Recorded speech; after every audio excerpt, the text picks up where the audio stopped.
इसके पहले पढ़े हैं क्रिस्टल फील्ड स्टेबलाइजेशन एनर्जी। और क्रिस्टल फील्ड स्टेबलाइजेशन एनर्जी आप जानते हैं कि the energy difference between T2G and EG is called as crystal field stabilization energy.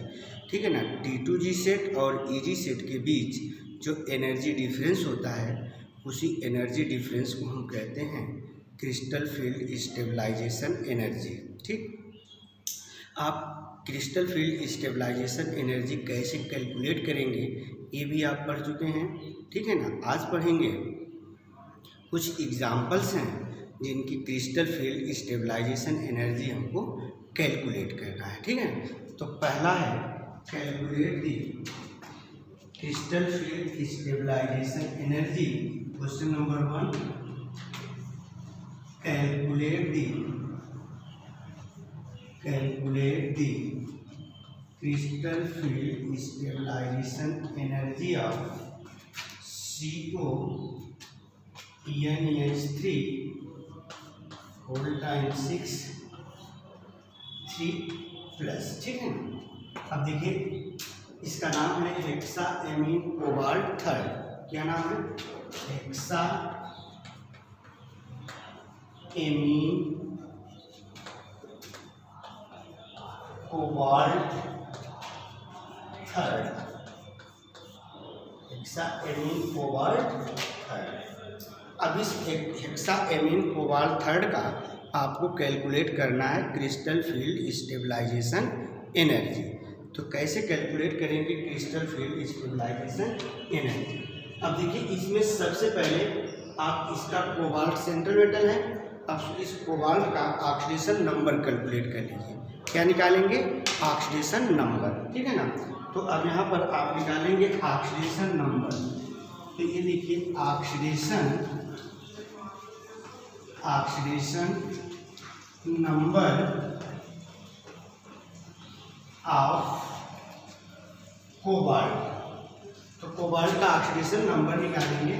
तो यहाँ देखिए मान लीजिए कोबाल्ट का ऑक्सीडेशन नंबर हमें पता नहीं है, तो कोबाल्ट का ऑक्सीडेशन नंबर कितना? X है। अब यहाँ देखिए कितने अमोनिया है? 6। ये हो जाएगा X + 6 × 0। 0 कहाँ से आ गया? अमोनिया का ऑक्सीडेशन नंबर 0 होता है, = 3 + 3। अब देखिए +3 कहाँ से आया? E + 3 है, = +3।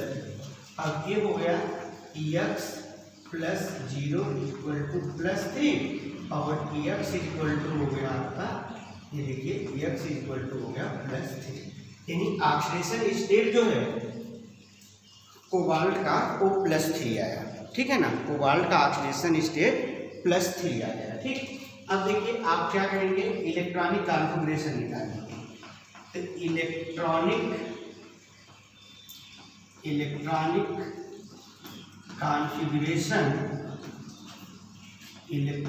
Configuration of cobalt. तो कोबाल्ट का एटॉमिक नंबर कितना होता है? Z हो जाएगा 27। तो कोबाल्ट Z मतलब एटॉमिक नंबर, और एटॉमिक नंबर कोबाल्ट का कितना होता है? 27। तो इसका कॉन्फ़िगरेशन हो जाएगा 1s2 2s2 2p6 3s2 3p6 3d7 4s2। ये कोबाल्ट का कॉन्फ़िगरेशन हुआ। लेकिन यहाँ तक देखिए 1s2 2s2 2p6 3s2 3p6 यहाँ तक, यहाँ तक ये कॉन्फ़िगरेशन किसके बराबर है? आर्गन। ये हो गया आर्गन 3d7 4s2। ठीक। लेकिन फिर देखिए यहाँ पर जो आपका कोबाल्ट है, कोबाल्ट किस स्टेज में है? +3। ये देखिए कोबाल्ट +3 स्टेज में है। ऑक्सीडेशन नंबर कितना है? +3। इसका मतलब कि कोबाल्ट से 3 इलेक्ट्रॉन बाहर निकल गए हैं। तो पहले 2 इलेक्ट्रॉन कहाँ से निकलेंगे? 4s से, और 1 इलेक्ट्रॉन कहाँ से निकलेगा? 3d से। तो यहाँ हो जाएगा आपका, ये हो गया आर्गन। ठीक है ना। ये हो जाएगा 3d6। अब 3d6 कहाँ से आ गया? देखो यहाँ पर है 7 इलेक्ट्रॉन, यहाँ पर 2 इलेक्ट्रॉन है। तो पहले 2 इलेक्ट्रॉन देखो, इसके ऊपर पॉजिटिव 3 पॉजिटिव चार्ज है, तो 3 इलेक्ट्रॉन निकले हैं। 2 इलेक्ट्रॉन ये निकला, 1 इलेक्ट्रॉन यहाँ से। तो ये हो गया, बचा कितना? 6 बचेगा ना। तो 3d6 होगा। अब यहाँ पर आप एक चीज़ और ध्यान रखिएगा कि आपका अमोनिया वीक फील्ड है कि स्ट्रांग फील्ड है। तो अमोनिया आपका वीक फील्ड है। तो क्रिस्टल फील्ड स्टेबलाइजेशन एनर्जी जब पढ़ा रहे थे तो हाँ आपको पता है कि स्ट्रांग फील्ड लिगेंड्स होगा तब फीलिंग कैसे होती है, और वीक फील्ड लिगेंड्स होगा तब फीलिंग कैसे होती है इलेक्ट्रॉन की T2G में और EG में। तो यहाँ पर देखिए अमोनिया NH3, देखिए NH3 is strong field, NH3 is strong field ligands, ठीक है ना। कैसा लिगेंड्स है? स्ट्रांग फील्ड लिगेंड्स है। और जब NH3 स्ट्रांग फील्ड लिगेंड्स है तो आपको पता है कि पहले इलेक्ट्रॉन की पेयरिंग होगी, ठीक है ना। तो इलेक्ट्रॉन की पेयरिंग किस में होगी? T2G में। जो D4 इलेक्ट्रॉन होता है उसकी पेयरिंग हो जाती है जब आपका लिगेंड्स क्या होता है? स्ट्रांग फील्ड होता है। अगर यही लिगेंड्स आपका अगर वीक फील्ड होता है तो D4 इलेक्ट्रॉन की पेयरिंग नहीं होती है, तब D4 इलेक्ट्रॉन कहाँ चला जाता है? आपका EG में। तो यहाँ पर देखिए स्ट्रांग है। तो अब यहाँ देखिए कॉन्फ़िगरेशन क्या हो जाएगा? कॉन्फ़िगरेशन। अब कॉन्फ़िगरेशन क्या हो जाएगा? अब देखो बेटा ये D सबसेल है, ये देखिए आपका D सबसेल है, 5 ऑर्बिटल होते हैं, स्प्लिटिंग होती है ना, ये EG है और ये क्या हो जाएगा आपका? ये देखिए ये T2G है, ये T2G है और ये क्या है? EG है। तो अब इसमें कुल कितने इलेक्ट्रॉन है? 6 इलेक्ट्रॉन है। तो आपका लिगेंड्स कैसा है? लिगेंड्स आप देखिए कैसा लिगेंड्स है? स्ट्रांग लिगेंड्स है। जब स्ट्रांग लिगेंड्स है तो यहाँ पर पहला इलेक्ट्रॉन, दूसरा, तीसरा और ये चौथा, पांचवा और ये छठा, यानी इलेक्ट्रॉन की फीलिंग हो जाएगी। तो जब इलेक्ट्रॉन की फीलिंग T2G में होगी तो पेयरिंग हो जाएगी। तो जब पेयरिंग होगी तो देखिए T2G में कितने इलेक्ट्रॉन हो गए? 6, और EG में कितने हैं? 0 है। तो यहाँ कॉन्फ़िगरेशन क्या हो जाएगा? ये हो जाएगा T2G6 और EG, ये कॉन्फ़िगरेशन होगा। अब देखिए क्रिस्टल फील्ड स्टेबलाइजेशन एनर्जी क्या हो जाएगा? Crystal field stabilization energy equal to हो जाएगा -0.4 इंटू EN_T2G प्लस हो जाएगा 0.6 इंटू EN_EG और ये हो जाएगा डेल्टा O, ठीक। अब देखिए EG में कितने इलेक्ट्रॉन? T2G में ये है -0.4 इंटू EN_T2G में कितने हैं? 6 इलेक्ट्रॉन है, ये हो गया 6 प्लस हो जाएगा 0.6 इंटू EG में कितने हैं? 0, ये हो गया डेल्टा O। अब ये हो जाएगा 6 जो 24 माइनस 2.4 प्लस क्या हो गया? ये 0 डेल्टा O। अब ये हो गया आपका -2.4 डेल्टा O। ये क्रिस्टल फील्ड स्टेबलाइजेशन एनर्जी, ठीक है ना। इस तरह से आप कैलकुलेट करेंगे। तो पहले आप सेंट्रल मेटल आयन का ऑक्सीडेशन नंबर निकाल लीजिए, उसके बाद सेंट्रल मेटल एटम जो है उसका आप इलेक्ट्रॉनिक कॉन्फ़िगरेशन निकाल लीजिए, फिर इसके बाद जो आपका ऑक्सीडेशन स्टेट का इलेक्ट्रॉनिक कॉन्फ़िगरेशन पता कर लीजिए। फिर आप देख लीजिए कि लिगेंड्स आपका स्ट्रांग फील्ड है कि वीक फील्ड है।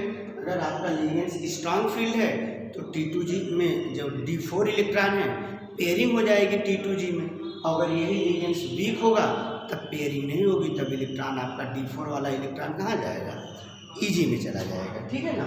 इस तरह से आप कैलकुलेट करेंगे, ठीक। अब सेकेंड देखिए, सेकेंड क्वेश्चन नंबर सेकेंड। अब इसको मिटाते हैं।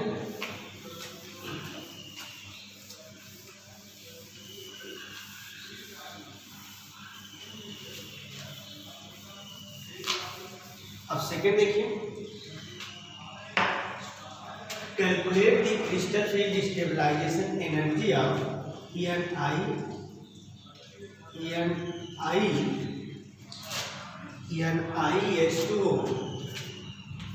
H2O होल टाइम 6, यहाँ है 2 प्लस, ठीक है ना।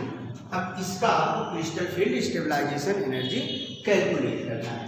तो देखिए यहाँ पर ये नीचे है, ये आपका सेंट्रल मेटल आयन है, तो पहले आप इसका ऑक्सीडेशन नंबर निकाल लीजिए, ठीक है ना।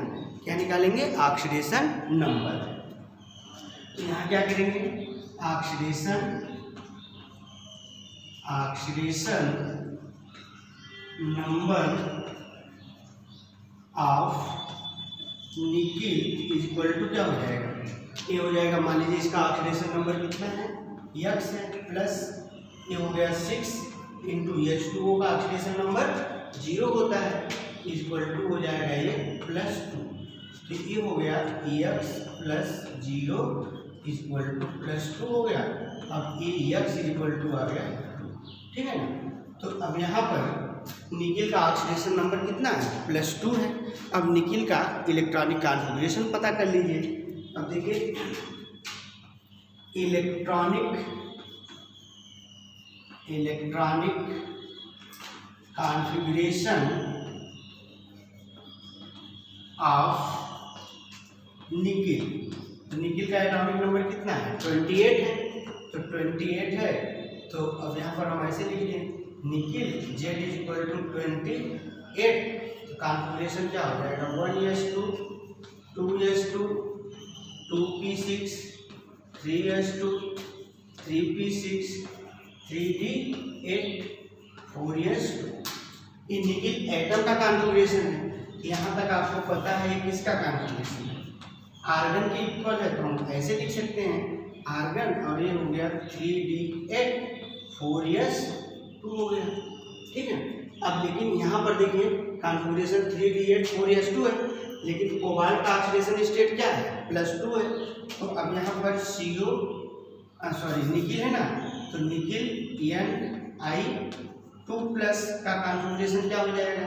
अब देखिए 2+ है, तो इसका मतलब आउटर सेल का जो 4s इलेक्ट्रॉन है, ये इलेक्ट्रॉन बाहर निकल जाएगा। जब ये इलेक्ट्रॉन बाहर निकल जाएगा तो ये आपका हो जाएगा आर्गन, और ये हो गया 3d8 हो जाएगा कॉन्फ़िगरेशन, ठीक। कॉन्फ़िगरेशन कैसा हो गया, 3d8 हो गया। अब देखिए यहाँ पर जो निकिल है 3d8 है। अब यहाँ पर ये पता करिए कि आपका लिगेंड्स क्या है, स्ट्रॉन्ग फील्ड है कि वीक फील्ड है, तो लिगेंड्स आपका वीक फील्ड है। तो यहाँ क्या लिखेंगे, H2O is weak field ligands. H2O कैसा है, वीक फील्ड लिगेंड्स है। और जब वीक फील्ड लिगेंड्स है तो आपको पता है कि जब ये देखिए डी ऑर्बिटल की स्प्लिटिंग होती है कि ये आपका Tg सेट है, और ये क्या है, T2g सेट है। तो अब वीक फील्ड लिगेंड्स होने से पहला इलेक्ट्रॉन, दूसरा, तीसरा और ये चौथा पेयरिंग नहीं होगी, ये चौथा इलेक्ट्रॉन D4 कहाँ चला जाएगा, Eg में चला जाएगा। क्यों, क्योंकि आपका जो ये लिगेंड्स है H2O ये कैसा है, वीक फील्ड है। तो अब देखिए, तो यहाँ पर क्या हो जाएगा आपका, ये लिगेंड्स कैसा है, वीक फील्ड है। तो जब वीक फील्ड लिगेंड्स है तो कॉन्फ़िगरेशन क्या हो जाएगा, देखिए ये Eg है और ये क्या है, T2g है। तो कितने इलेक्ट्रॉन कॉन्फ़िगरेशन इसका है, 3d8 है ना। ये देखिए पहला इलेक्ट्रॉन, दूसरा, तीसरा, चौथा, पांचवा, छठा, वीक फील्ड है ना, ये पहला, दूसरा, तीसरा, ये चौथा, ये पांचवा, छठा, सातवां और आठवां। इसका कॉन्फ़िगरेशन क्या हो गया, कॉन्फ़िगरेशन हो गया T2g6 और Eg2 हो गया, ठीक। तो अब देखिए कॉन्फ़िगरेशन क्या हो गया, कॉन्फ़िगरेशन क्या हो गया, T2g6 और Eg2, ठीक। अब क्रिस्टल फील्ड स्टेबलाइजेशन एनर्जी क्या हो जाएगा, crystal field stabilization energy is equal to हो जाएगा -0.4 इंटू हो जाएगा आपका T2g में कितने हैं, 6 इलेक्ट्रॉन, प्लस क्या हो जाएगा ये 0.6 इंटू क्या हो जाएगा 2 डेल्टा O। अब ये हो जाएगा -2.4 प्लस क्या हो जाएगा 1.2 डेल्टा O। अब ये हो जाएगा -1.2 डेल्टा O। ये हो गया क्रिस्टल फील्ड स्टेबलाइजेशन एनर्जी, किसका, इसका Ni2O और टाइम 6 2+ का, ठीक। अब इसके बाद थर्ड क्वेश्चन नंबर 3, ठीक है ना। Question number 3 calculate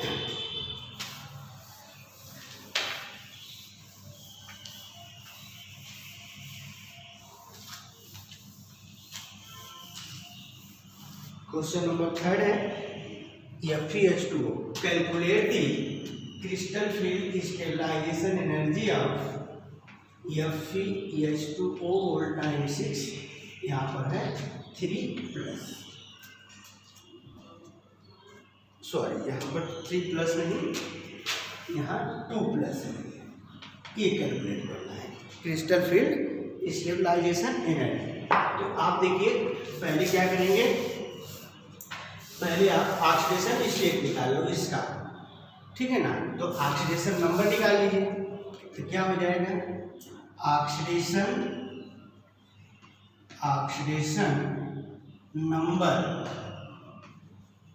of Fe equal to क्या हो जाएगा, मान लीजिए x है, x plus 6 into 0 equal to क्या हो जाएगा +2, तो ये हो गया x प्लस 0 इक्वल टू +2 हो जाएगा, x इक्वल टू हो गया +2। तो ऑक्सीडेशन स्टेट आयरन का कितना आया, +2 आ गया। अब देखिए आयरन का ये हो गया, ऑक्सीडेशन स्टेट +2 हो गया। अब इलेक्ट्रॉनिक कॉन्फ़िगरेशन देख लीजिए, इलेक्ट्रॉनिक कॉन्फ़िगरेशन ऑफ Fe, तो Fe का एटॉमिक नंबर कितना है, 26 है। तो क्या हो जाएगा, आयरन का एटॉमिक नंबर 26 है, कॉन्फ़िगरेशन आप जानते हो क्या हो जाएगा, 1s2 2s2 2p6 3s2 3p6 3d6 4s2। अब देखिए इसका कॉन्फ़िगरेशन नहीं होगा, लेकिन यहाँ तक ये कॉन्फ़िगरेशन किसके इक्वल है, आर्गन के इक्वल है। तो यहाँ पर हम लिख सकते हैं आर्गन ये क्या हो गया 3d6 4s2।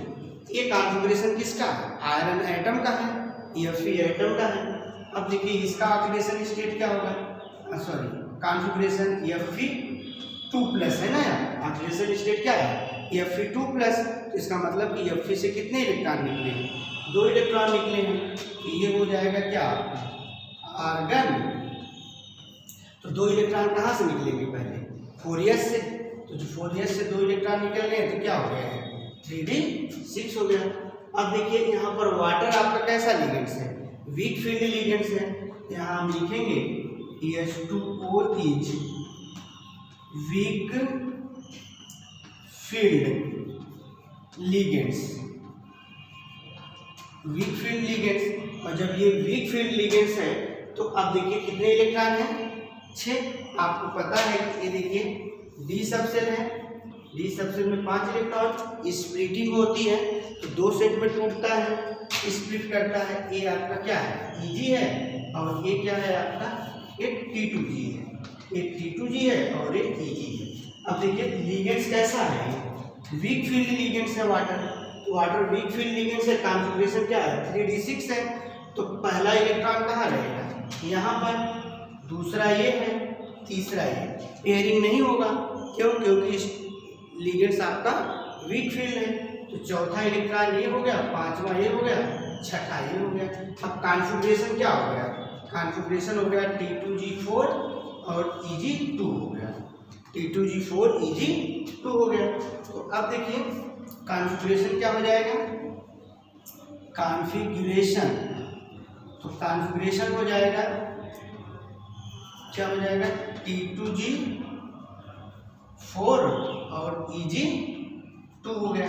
अब crystal field stabilization energy, crystal field stabilization energy क्या हो जाएगा, ये हो गया -0.4 इंटू कितने इलेक्ट्रॉन है 4, ये हो गया 4 प्लस 0.6 इंटू 2 डेल्टा O हो गया। अब ये क्या हो जाएगा 4 4 16, ये हो गया -1.6 प्लस क्या हो जाएगा 6 दूनी 12 1.2, ये हो गया डेल्टा O। अब ये कितना आ जाएगा, ये आ जाएगा -0.4 डेल्टा O। ये क्रिस्टल फील्ड स्टेबलाइजेशन एनर्जी हो गई इसका, Fe2O होल टाइम 6 का। ये crystal field stabilization energy -0.4 delta O आ गया, ठीक। अब एक आप कैलकुलेट करिएगा क्वेश्चन नंबर 4। क्वेश्चन नंबर 4, इसको आपको कैलकुलेट करना है। Calculate the crystal field stabilization energy of, ये देखिए स्टेबलाइजेशन एनर्जी ऑफ एक रुथेनियम है, ठीक है ना, यहाँ 3+, इस क्रिस्टल फील्ड स्टेबलाइजेशन एनर्जी आपको कैलकुलेट करना है। ये रुथेनियम है, ये Ru, इसका एटॉमिक नंबर 44 है, 44, ठीक है ना, ये H2O वोल्टाइल 6, तो इस रुथेनियम ये H2O वोल्टाइल 6 3+, तो इसकी क्रिस्टल फील्ड स्टेबलाइजेशन एनर्जी आप कैलकुलेट करिएगा, कल यही फिर हम बताएंगे, ठीक है ना।